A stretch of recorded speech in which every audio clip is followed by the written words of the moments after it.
बोल सांचे दरबार की जय। ओम श्री गणेशाय नमः। ओम वक्रतुंड महाकाय सूर्यकोटि समप्रभ निर्विघ्नं कुरु मे देव सर्वकार्येषु सर्वदा। ओम श्री दुर्गायै नमः। ध्यानम्। ओम बालरविद्युते किरीटां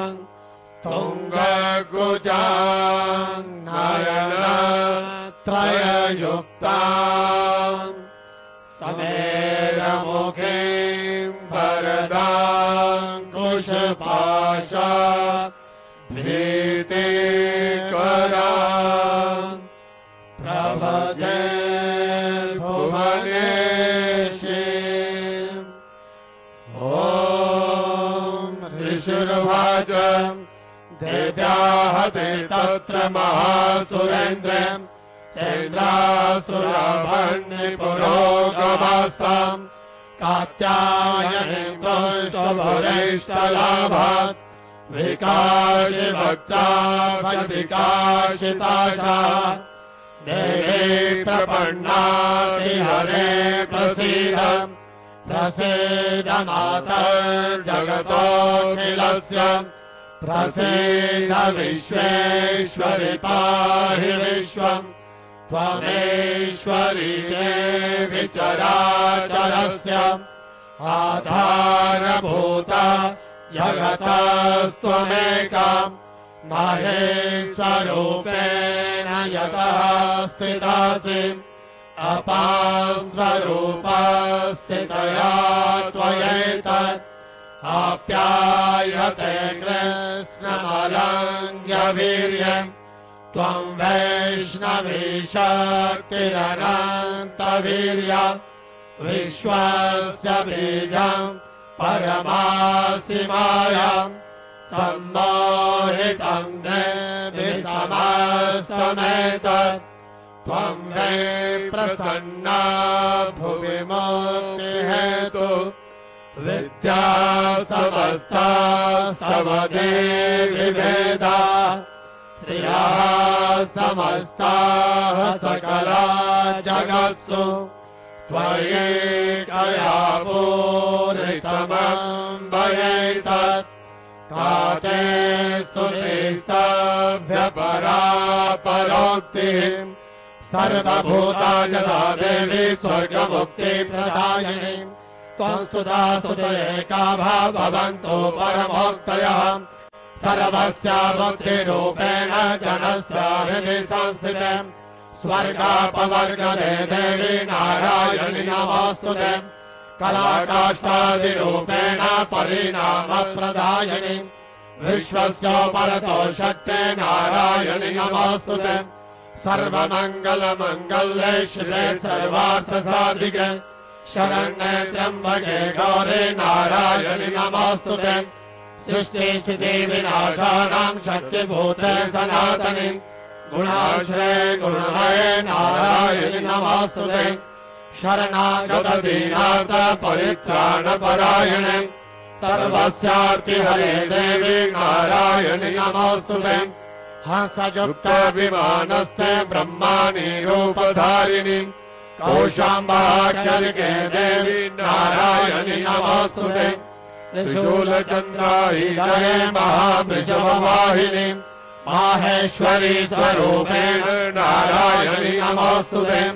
मयूरकुक्कुटभृते महाशक्तिधरे नगे कौमारी रूपसंस्थाने नारायणि नमोऽस्तुते शङ्खचक्रगदाशारम् गृहीत परमायुधे प्रसीद वैष्णवी रूपे नारायणि नमोऽस्तुते गृहीत्वाग्रमहाचक्रे दष्टोधृतवसुन्धरे वराहरूपिणी शिवे नारायणि नमोऽस्तुते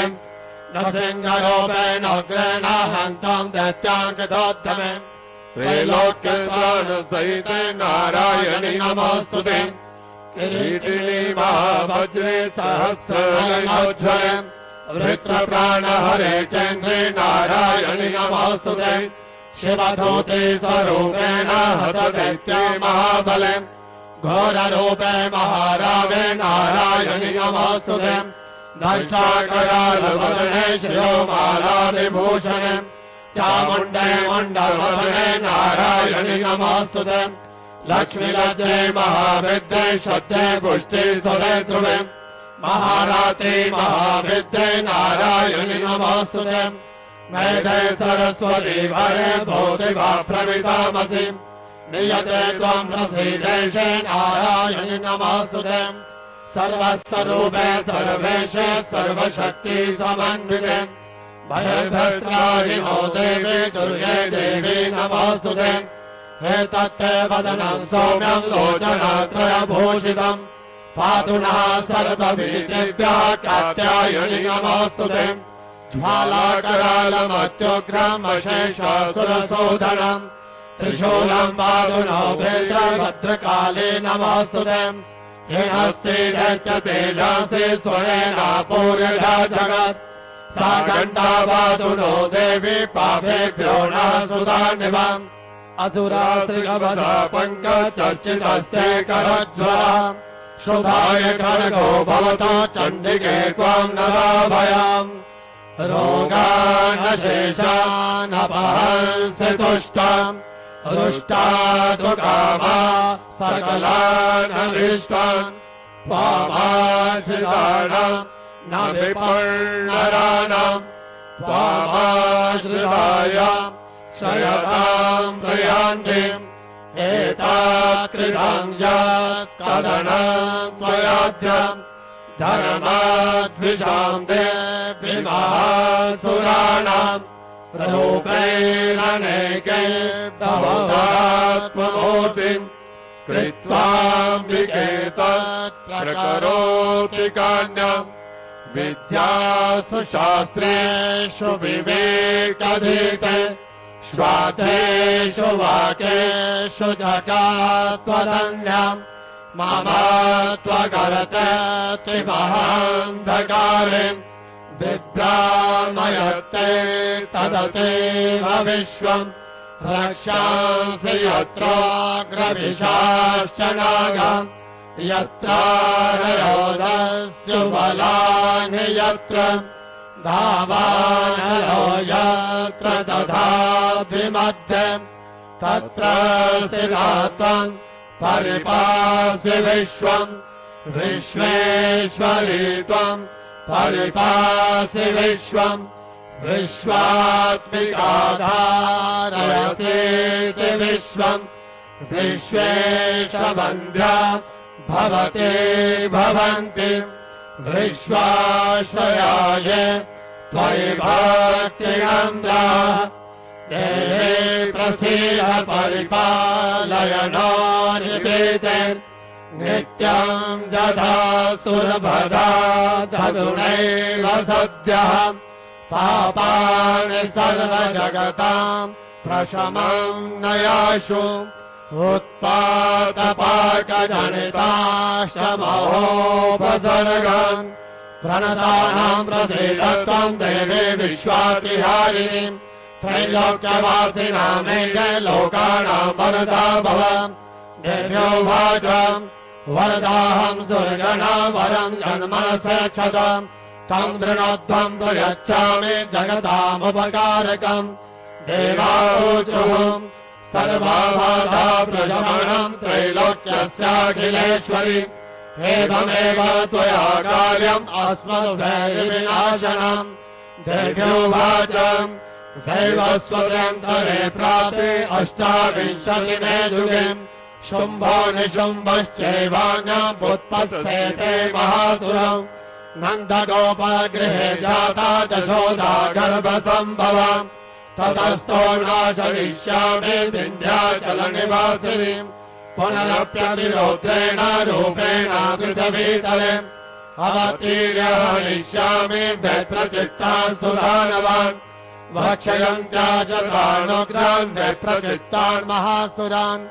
रक्तादन्ता भविष्यन्ति दारिणी कुसुमोपमा ततो माम् देवताः स्वर्गे मर्त्यलोके समानवाः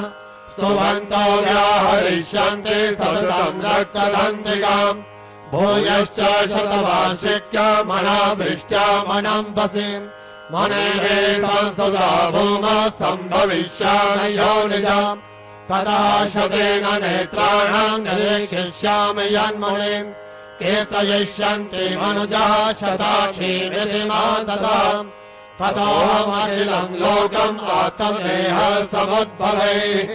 भरिष्यामि सुराशाकैः आभृष्टैः प्राणधारकैः शाकम्भरीति विख्यातम् तदा यास्याम्यहम् भुवि तत्रैव च भरिष्यामि दुर्गमाख्यम् महासुरम् दुर्गादेवीति विख्यातम् तन्मे नाम भविष्यति पुनश्चाहम् जलाभीमम् रूपम् कृत्वा हिमाचलम् रक्षांसि भक्षयिष्यामि मुनीनाम् त्राणकारणात् तदा मामुनयः सर्वे स्तोषन्त्याहम् रमूर्तया भीमादेवीति विख्यातम् तन्मे नाम भविष्यति जलारुणाख्यस्त्रे लोके महाबाधम् करिष्यति तदाहम् भ्रामरम् रूपम् कृत्वा सङ्ख्ये षट्पदम् त्रैलोक्यस्य विधाताय भविष्यामि महासुरम् भ्रामरीति च मालोकास्तदा स्तोष्यन्ति सर्वदा इत्थम् यदा यदा बाधा दानवोत्था भविष्यति तदा तदावतीर्याहम् करिष्याम्यसंशयम्।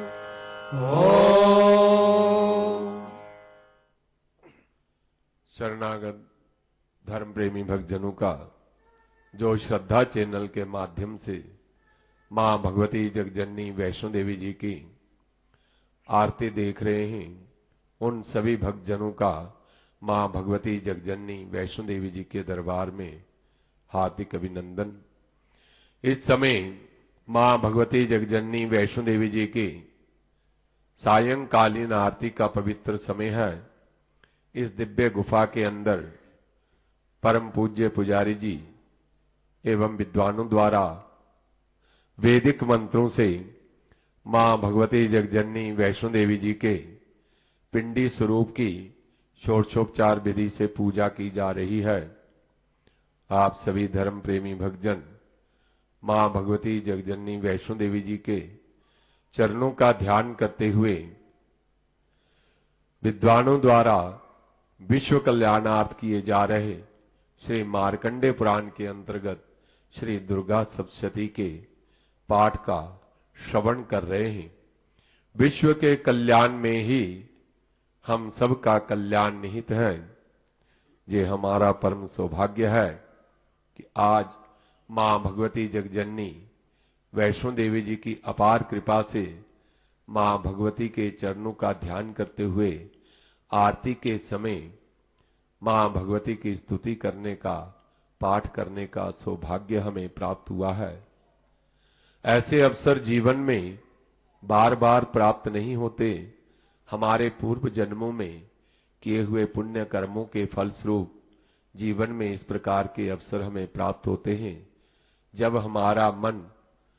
संसारिक क्रियाकलापों से विरक्त होकर मां भगवती के चरणों की ओर प्रेरित होता है और उसी समय हमारे मन में इस प्रकार के सद्विचार आते हैं कि क्यों ना कोई हम सत्कर्म करें, दान पुण्य करें, नाम संकीर्तन करें, मां भगवती की पूजा करें। ऐसे सद्विचार तभी हमारे मन में आते हैं जब हमारा मन निर्मल हो जाता है, उसमें किसी भी प्रकार की कोई मैल नहीं रहती और एकदम स्वच्छ प्रदूषण रहित जब हमारा मन निर्मल होकर मां भगवती के चरणों की ओर प्रेरित होता है। आरती के समय का बहुत बड़ा महत्व है। आरती के समय समस्त देवतागण मां भगवती की आरती में सम्मिलित होने के लिए सूक्ष्म रूप से मां भगवती के चरणों में उपस्थित होकर करबद्ध स्तुति करते हैं और मां के आशीर्वाद के साथ साथ हमें उन सभी देवी देवताओं का आशीर्वाद भी स्वतः ही प्राप्त हो जाता है। तो आरती के समय जिन मंत्रों के द्वारा, जिन स्तोत्रों के द्वारा मां भगवती की स्तुति की जाती है वे परम कल्याणकारी हैं और उनका प्रतिदिन पाठ करने से घर में सुख शांति बनी रहती है, धन धान्य की वृद्धि होती है, रोगों का नाश होता है और अनेक प्रकार की आदि व्याधियां जो हैं वह दूर होती हैं। तो सभी भक्तजनों से निवेदन है कि मां भगवती के चरणों का ध्यान करते हुए एकाग्र चित्त से श्रद्धा पूर्वक इस पवित्र पाठ का श्रवण करें। ध्यानम ओम विद्युत धाम समप्रभां मृगपते स्कंध श्रीराम भीषणा कन्याभिः करबालकेटविलसत् हस्ताभिलाषेभिता हस्तैश्चक्रगदास्त्रिकेटविशिखाश्चापङ्गुलं तर्जने बिभ्राणामनलात्मिका शशिधरां दुर्गां त्रिनेत्रां भजे। ॐ दिव्योभाजं समाहित्यं सौषधेया समाहितां तस्यां सकलां बाधां नाशयिष्यामि संशयं मधुकैटवनाशं च महिषासुरघातनं कीर्तयिष्यन्ति ये तद्बलपदं शुम्भणि शुम्भयोः अष्टम्यां च चतुर्दश्यां नवम्यां च एकादशां शोषन्ति चैव ये भक्तमहामाहात्म्योत्तमम् नातेषां दुष्कृतं किञ्चित् दुष्कृतोत्थान चापदः भविष्यति न दारिद्र्यं न चैवेष्टविदोषणम् शत्रुतो न भयं तस्य दस्युतो वा न राजताम् न शस्त्रानलतो योगात् कदाचित् सम्भविष्यति तस्मान्ममेतन्माहात्म्यं पठितव्यं समाहितैः श्रोतव्यं च सदा भक्त्या परं स्वस्तेनमिदत् उपसर्गान् शेषास्तु महामारी समुद्भवान् तदा त्रिविधमुत्पादं माहात्म्यं शमयेन् मम यत्रैतत्पठ्यते सम्यक् नित्यमायतने मम सदा न तद्विमोक्ष्यामि सानिध्यं तत्र मे स्थितम् बलिप्रदाने पूजायाम् अग्निकारे महोत्सवे सर्वं ममेतच्चरितमुच्चार्यं शाभ्यमेव च जानता जानता भावे बलिपूजां तथा कृतां प्रतिष्ठिष्याम्यहं प्रीत्या वह्नि होमं तथा कृतम् शरत्काले महापूजा क्रियते या च वार्षिकीम् तस्याममेतन्माहात्म्यं श्रुत्वा भक्ति समन्विता सर्वाबाधाभिर्मुक्ता धनधान्या सुधान्विता मनुष्यो मत्प्रसादेन भविष्यति न संशयात् श्रुत्वा ममेतन्माहात्म्यं तथा चोत्पत्तया शुभात् पराक्रमं च युद्धेषु जायते निर्भयापुमान् ऋपवः सञ्चयं यान्ति कल्याणं चोपपद्यते नन्दते च कुलं पुंसां माहात्म्यं मम शृण्वताम् शान्तिकर्मणि सर्वत्र तथा दुःस्वप्नदर्शनम् ग्रहपीडासु चोग्रासु माहात्म्यं शृणुयान्मम उपसर्गाः शमं यान्ति ग्रहपीडाश्च दारुणा दुःस्वप्नम् च नृभिर्दृष्टम् सुस्वप्नमुपजायते बालग्रहाभिभूतानाम् बालानाम् शान्तिकारकम् सङ्घातभेदेनाम् मैत्रीकरणमुत्तमम् दुर्वृत्तानामशेषाणाम् बलहानिकरम् परम् रक्षोभूतपिशाचानाम् पठनादेव नाशनम् सर्वम् ममेतन्माहात्म्यम् मम सन्निधिकारकम् पशुपुष्पार्घधूपैः च गन्धदीपैस्तथोत्तमे विप्राणाम् भोजने होमे प्रोक्षणीयैरहर्निशम् अन्यैश्चाभिविधे भोगे प्रदाने वत्सरेण यात् प्रीतिर्मे क्रियते तस्मिन् सत्रे सुचरिते सुरेम् श्रुतम् हरति पापानि तथारोग्यम् प्रयच्छति रक्षाम् करोति भूतेभ्यो जन्मनाम् येषाम् मनाम् युद्धेषु चरितम् जन्मे दुष्टदैत्यानिवर्हणम् तस्मिन् श्रुते वैरिकृतम् भयम् पुंसाम् न जायते जुष्मादिसुतयो जाश्च ब्रह्मर्षिः कृताः ब्रह्मणा च कृतास्तास्तु प्रयच्छन्ति शुभामपि अरण्ये प्रान्तरे वापि दावाग्निपरिवारिताम् दस्युभिर्वावृता शून्ये गृहीतो वापि शत्रुभिः सिंहव्याघ्रानुजातो वा वने वा वनहस्तिभिः राज्ञा क्रुद्धेन चाज्ञप्तो बद्धो बन्धगतोऽपि वाम् आघूर्णितो भातेन श्रियापोते महार्णवे पतस्थो चापि शस्त्रेषु सङ्ग्रामे दृशदारुणे सर्वाभाभासु घोरासु भेदनाभ्यर्थितोऽपि वाम् समर्णमैतच्चरितम् नरोमुच्चैतसङ्कटात् मम प्रभावा सिंहाभ्यादस्य भोभैरिणस्तताम् दूरादेव पलायन्ते स्मरतश्चरितम् मम ऋषिर्वाच इत्युक्त्वा सा भगवते चण्डिका चण्डविक्रमाम् पश्यतामेव देवानाम् तत्रैवान्तर्धीयत तेऽपि देवानिरातङ्का स्वाधिकारान् तथा पुराम् यज्ञभागभुजा सर्वे चक्रुर्विनिहतारया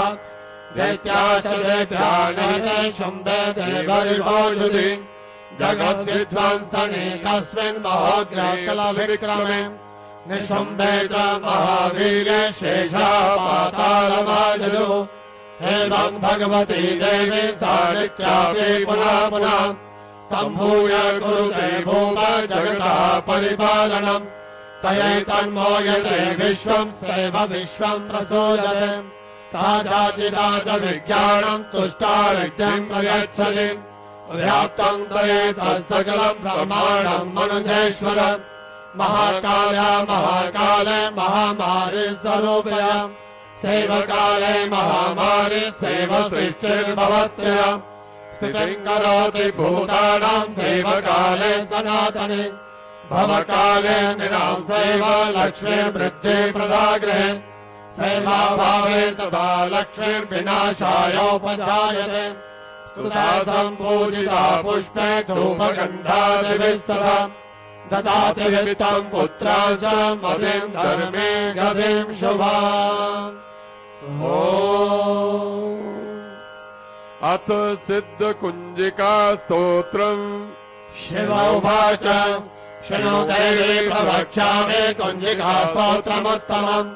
येन मन्त्रप्रभावेण चण्डी जापः शुभो भवेत् न कवचम् नार्गला स्तोत्रम् कीलकम् नारहस्तकम् नासूक्तम् नापि ध्यानम् च नान्यासो न च वाचनम् कुञ्जिका पाठमात्रेण दुर्गा पाठफलम् लभेत् अतिगुह्यतरम् देवी देवानामपि दुर्लभम् गोपनीयम् प्रयत्नेन स्वयोनेव पार्वती मारणम् मोहनम् वश्यम् सम्भणो चाटनादिकम् पाठमात्रेण संसिद्धे कुञ्जिका स्तोत्रमुत्तमम् ॐ ऐं ह्रीं क्लीं चामुण्डायै विच्चे ॐ ग्लौं ॐ क्लीं जौं सा ज्वाल ज्वाल ज्वल ज्वल प्रज्वल प्रज्वल ऐं ह्रीं क्लीं चामुण्डायै विच्चे ज्वल हं सं लं झं भट् स्वाहा नमस्ते रुद्ररूपिण्यै नमस्ते मधुमर्दिनि नमः केशवहारिण्यै नमस्ते महिषार्दिनि नमस्ते शुम्भहन्त्रै च निशुम्भासुरघातिनि या कृतं हे महादेवी जपं सिद्धं कुरुष्व मे ह्रीङ्कारी सृष्टिरूपाय ह्रीङ्कारी प्रतिपालिका ह्रीङ्कारी कामरूपिण्ये बीजरूपे नमोऽस्तुते चामुण्डा चण्डघाती च जैकारी वरदायिनी विच्चेता वरदा नित्यं नमस्ते मन्त्ररूपिणी धां धीं धूं धूर्जते पत्नी वां ह्रीं भूं भागधीश्वरी क्रां क्रीं क्रूं कालिका देवी शां ह्रीं श्रूं मे शुभं कुरु हुं हुं हुंकाररूपिण्यै झं झं झं झं भणादिनी भ्रां ह्रीं भ्रूं भैरवी भद्रे भवान्यै ते नमो नमः अङ्कं चं तं तं पं यं शं ह्रीं धुं में बिं हं चं धियाग्रं धियाग्रं त्रोटय त्रोटय धीतं कुरु कुरु स्वाहा पां ह्रीं भूं पार्वती पूर्णा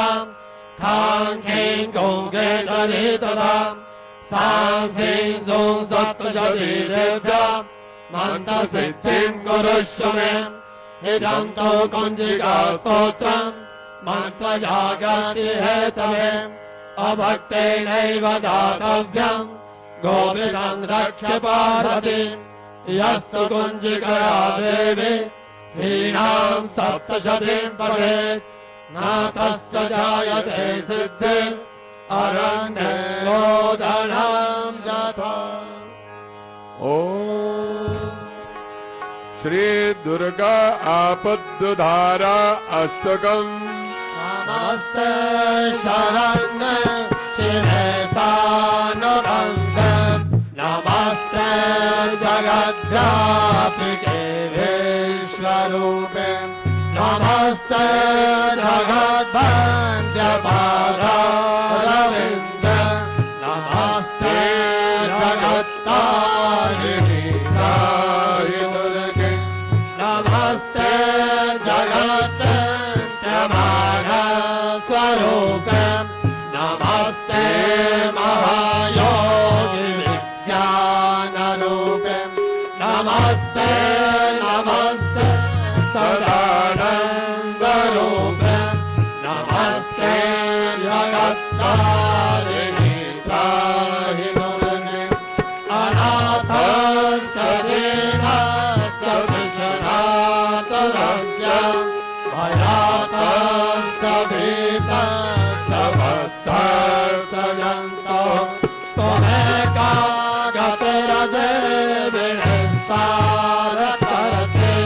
नमस्ते जगत्तारिणि त्राहि दुर्गे अरण्ये रणे दारुणे शत्रुमध्ये रवे संकटे राजगे प्रभाते त्वमेका गतिरदे विस्तार हेतु नमस्ते जगत्तारिणि त्राहि दुर्गे अपारे महादोस्तरे तनूरे विभत्ताय भक्तां देहभाजं त्वमेका गतिरदे विस्तारनौका नमस्ते जगत्तारिणि त्राहि दुर्गे नमस्ते चन्द्रदण्डलीला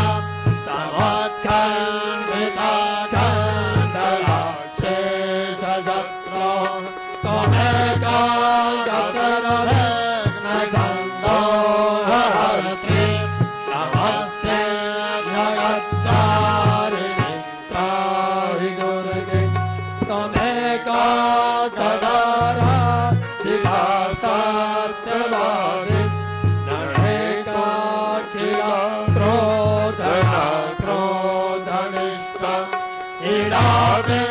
गलातं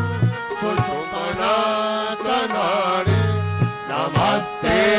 जगत्तारिणि त्राहि दुर्गे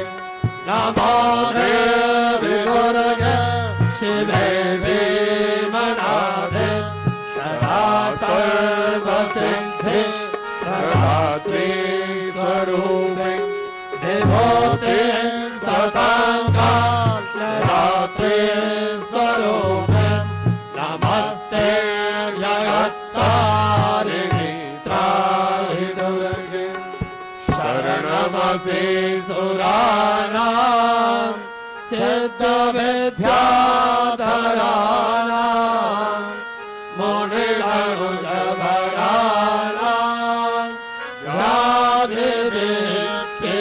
व्याधिविपीडितानां विपदिग्रहगतानां नस्तुभिस्वस्तिदानां त्वमपि शरणमेका देवी दुर्गे प्रसीद। श्री भगवती स्तोत्रम् जय भगवती ते नमो वरदे जय पापविनाशिने बाहुबलदे जय शोभने शोभकपालधरे प्रणमामि तुते नारायणि हरे जय चन्द्रदिवाकरनेत्रधरे जय पावन भूषित वस्त्रहरे जय भैरवदेवते न परे जय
सरस्वती वंदना रविरोध पितामहमेशनोथं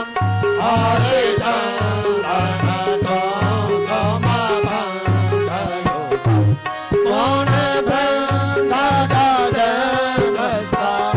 मुनिवृन्दगजेन्द्रसमानयोगं तव नौमि सरस्वतीपादयोगं शशिशोधसुधा हेमदामयोगं शरदामस्तेन्दसमानयोगं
क्षमा प्रार्थना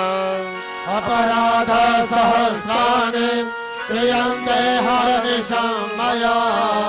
दासोऽयमिति भावत्वा क्षमस्व परमेश्वरि आवाहनं न जानामि विसर्जनं पूजां चैव न जानामि क्षम्यतां परमेश्वरि मंत्रहीनं क्रियाहीनं भक्तिहीनं सुरेश्वरि झट्पोषितं मया देवी परिपूर्णं तदस्तु मे अपराधं कृत्वा जगदम्भेति चोचरे यां गतिं समभावनोति नातां ब्रह्मादयः सुराः सापराधोऽस्मि शरणं प्रापस्त्वां जगदम्बिके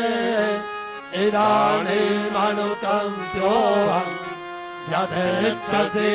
तथा कुरु अज्ञानाद्विस्मृतेर्भ्रान्त्या अधिकं कृतं तत्सर्वं देवी प्रसीद परमेश्वरि कामेश्वरि जगन्मातः सच्चिदानन्द विग्रहे विहानाथमिमां प्रीत्या प्रसीद परमेश्वरि गुह्याति गुह्यगोत्रे त्वं गृहाणास्मत्कृतं जपं सिद्धिर्भवतु मे देवी त्वत्प्रसादात् सुरेश्वरी। हे मई मेरी सच्चिया ज्योता वाली माता तेरी सदा ही जय। बोल सांचे दरबार की।